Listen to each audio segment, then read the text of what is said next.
Hi, welcome to International Stone Gallery. What we're going to talk about today is the difference between granite and quartz countertops. It's one of the #1 questions we get here by people that walk in and look for countertops. They want to know the difference between granite and quartz. So I'm going to start by explaining to you that this table right here is made out of a piece of granite. In granite, you basically have 3 different minerals that make up the stone. There's feldspar, mica, and quartz. And in this particular slab that we have here, you can see the small pockets of clear crystals throughout this, this table that we have. In this particular piece, you can see a large pocket of clear crystalline quartz. There are areas of the world where they mine out large quantities of these clear crystals. They grind them up, and to simplify the process, what they've done in this sample here, which is Zodiac by DuPont, they've taken 4 bags of clear crystals, and then they tinted one of them yellow, one of them green, and one of them black, and they left 1 bag clear. They mixed all those crystals up together. They put a little bit of a glue into it, pushed it into a mold, and they made a slab out of those clear crystals. So quartz is very similar in all the physical attributes as granite because it's made up of one of the main minerals that comes from granite. So the things that make it a very good countertop, a choice for countertop material, is the fact that it's very durable, it's very heat resistant, very scratch resistant. So the physical properties between a quartz countertop and a granite countertop are very similar. When people are shopping, one of the next things that comes out that a concern of theirs is they want to know the cost factor. There's a conception when people walk in the door at our showroom that quartz is cheaper because it's man-made. But the fact is it's made in a factory where it costs money to build the factory, money to run the factory, money to maintain the factory, where a factory has employees. And so the cost associated, the overhead associated with making a slab of quartz is higher than taking a piece of stone out of the ground from an existing quarry.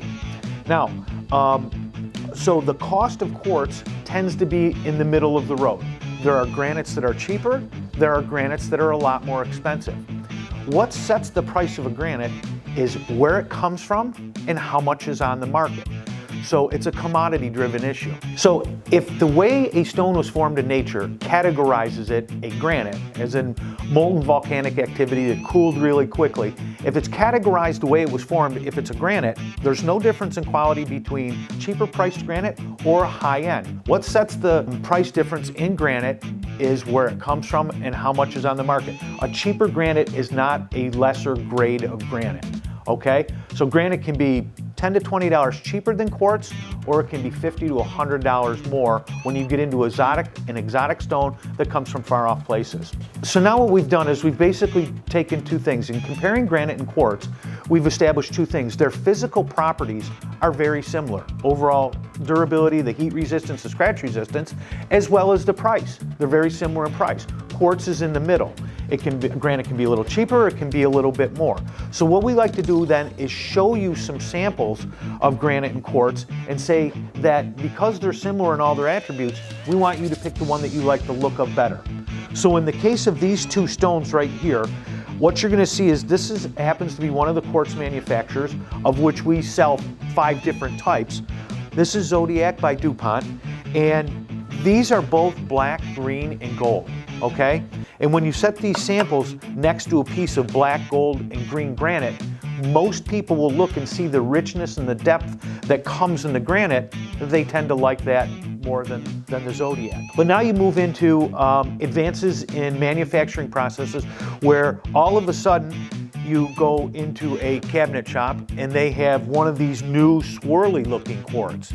And they look at it and they say, you know, you've got brand new cabinets underneath it and fancy tile backsplash above it, fancy lighting above, and you look and you go, you know, that really does look a lot more like granite. I really like that.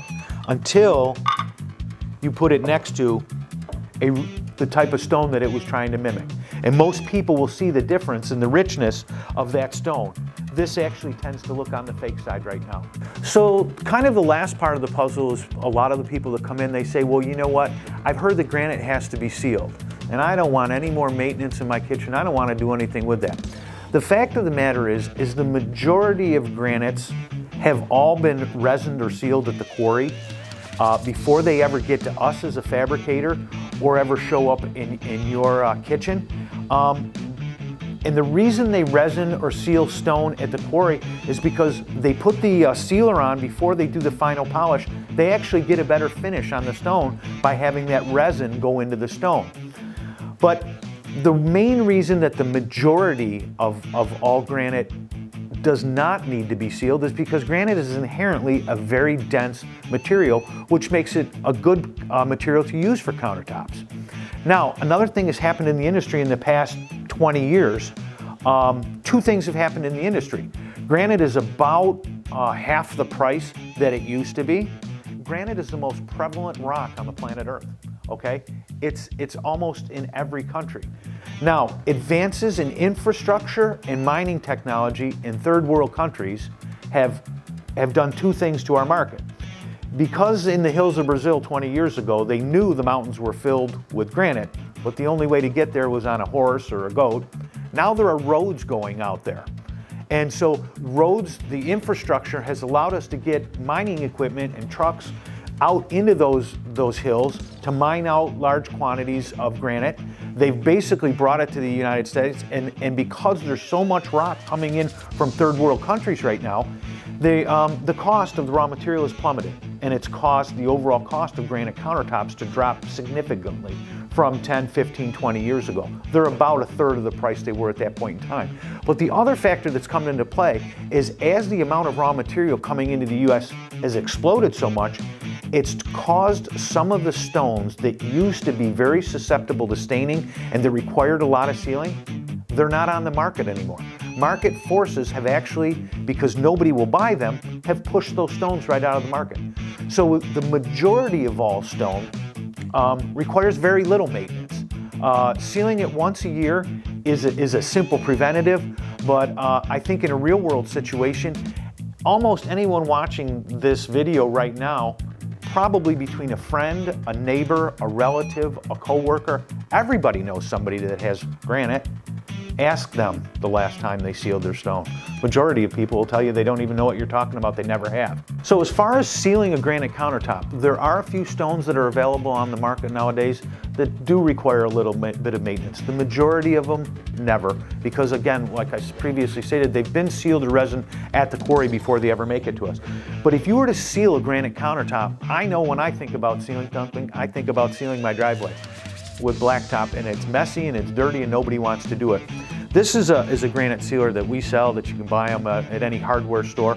And to seal a granite countertop or a marble top, you simply spray the top like I'm doing right now until you saturate the top. Once you've done that, you literally do nothing other than let the sealer dry onto the stone. It bonds to the stone and it repels liquids like the hood of a freshly waxed car. It's as simple as sealing it is. And remember, the majority of stones don't need it. So now that we've taken the sealing issue out of it, we like to say we'll go back to, they're both good products. They're both similar in all their attributes. They're similar in price. We sell both. We like to explain the differences and let you choose which one would look best in your situation.